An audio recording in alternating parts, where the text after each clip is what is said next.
大家好，欢迎来到 D Chinese。今天我要带大家来一座佛寺。这座佛寺很特别哦，因为它是日式禅风的佛寺，跟一般中国式的佛寺比较不一样。像我们后面看到的就是地藏王菩萨了。走，我们现在一起去看看这一间佛寺哪里不一样吧。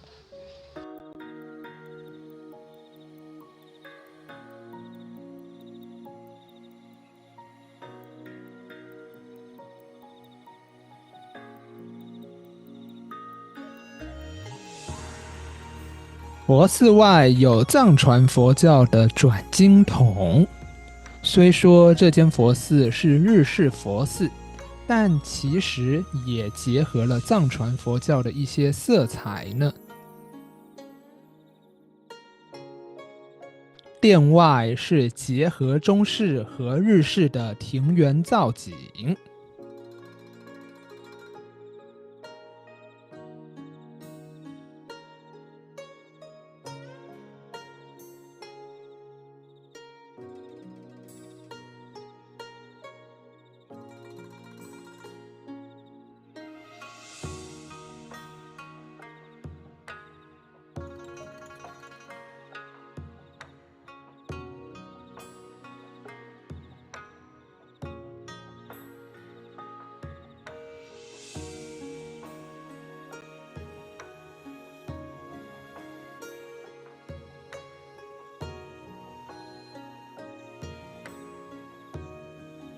在泥塑大佛身旁有4幅4大天王的巨大画作，这些画作是用西方绘画中的油彩风格，因此让北后寺整体的风格更加多元。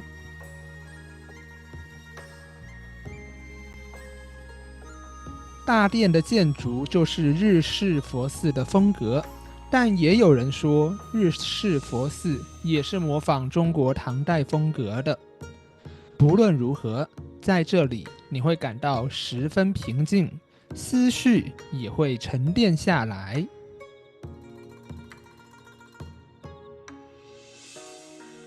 在庭园一处也有各种罗汉的塑像，如果你仔细端详，你会发现每一个罗汉的神情与动作都不同。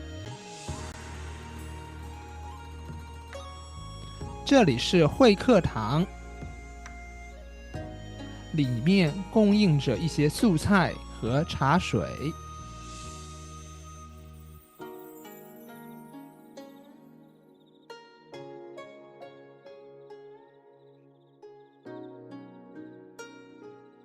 这里是北后寺的另一处，一进门就看到日式禅风的灯笼挂满屋顶。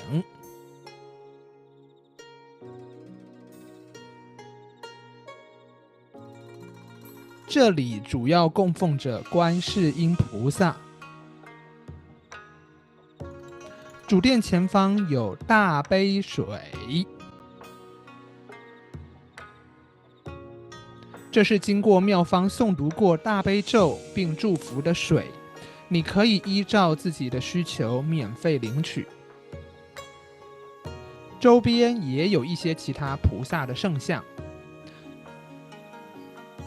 这是我所崇敬的地藏菩萨，上面写着大愿。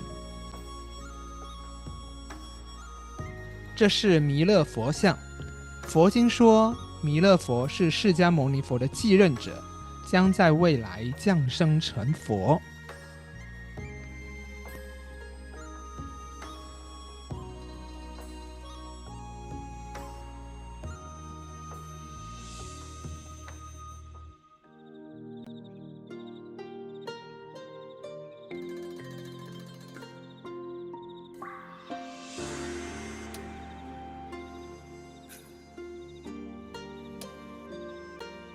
北后寺真的是跟一般汉人的寺庙非常的不一样，因为它是日本净土宗的和尚所建造的，所以呢，在这边你会看到满满的日式禅园的风格哟。